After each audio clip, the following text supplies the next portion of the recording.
everybody else. Father, we do not know your infinite mysteries, but we know that you will show mercy to our friend.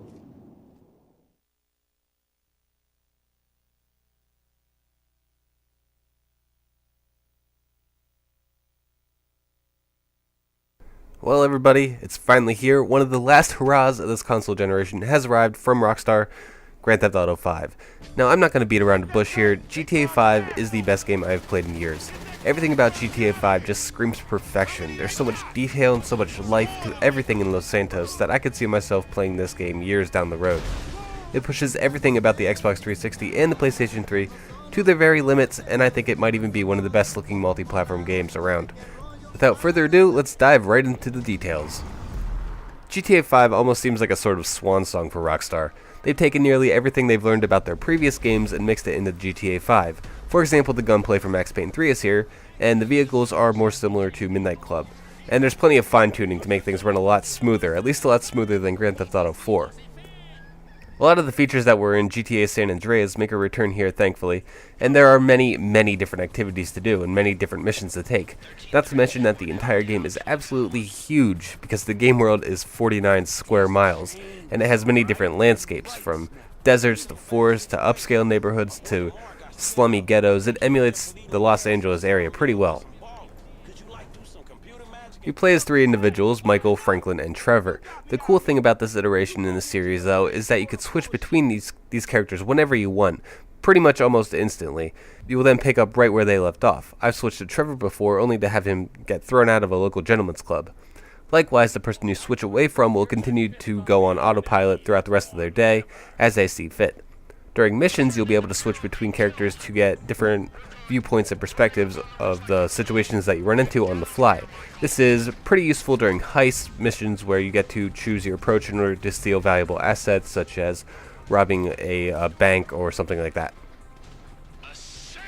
The story this time around is, in my opinion, many times more engaging than previous Grand Theft Autos, and it's on par with games such as Red Dead Redemption, in my opinion. The way these three characters meet and interact with each other is both entertaining and plausible in ways that only Rockstar can make, seeing as how they're all from different classes and different sections of society. Spoilers aside, you'll root for certain characters and hold your breath at times, but you'll probably spend most of your time with a smile on your face because of that Rockstar humor and satire that the world is based off of. Then you're gonna rip people off and get paid for it. It's called capitalism. One thing I really want to touch on is the authenticity of the sound and music. The voice acting in particular is absolutely phenomenal. Michael, Trevor, and Franklin are just so believable in their writing, and it's just top notch. Everything just sounds so real, even the reactions of the people on the street. Music choices are also equally awesome, and you can now see the name and artist of every song that you play on the radio. Needless to say, Los Santos will keep you busy for many hours. There are about 69 story missions, but that's not counting the dozens of optional missions. It's here that you see some of the really strange things, such as hallucinations after doing drugs or collecting celebrity trash for crazy old people.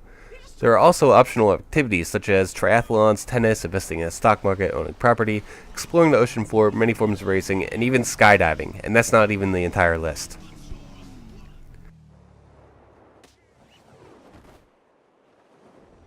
I honestly don't have a lot of negatives for Grand Theft Auto 5.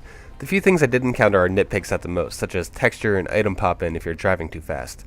Sometimes your three characters will put on different clothes when you're not controlling them, meaning that you'll have to drive them back to the store or safe house to put on a different outfit. There is a lot of content that I would consider shock value, but that's to be expected from Rockstar. Needless to say, if you play video games, you should do yourself a favor and play this game. There's a reason it's critically acclaimed, and there's a reason it broke the $1 billion mark in only 3 days. It's really, really good.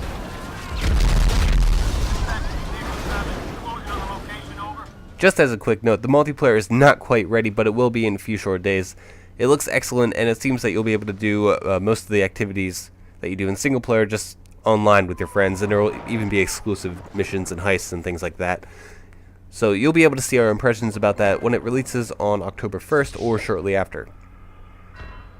Thanks for watching our review on Grand Theft Auto 5. Make sure you check out our written review. You could find a link for that down in the description, and also check out our website, JumpToGamer.com, for more reviews, previews, and news for all things video gaming. And again, thanks for watching.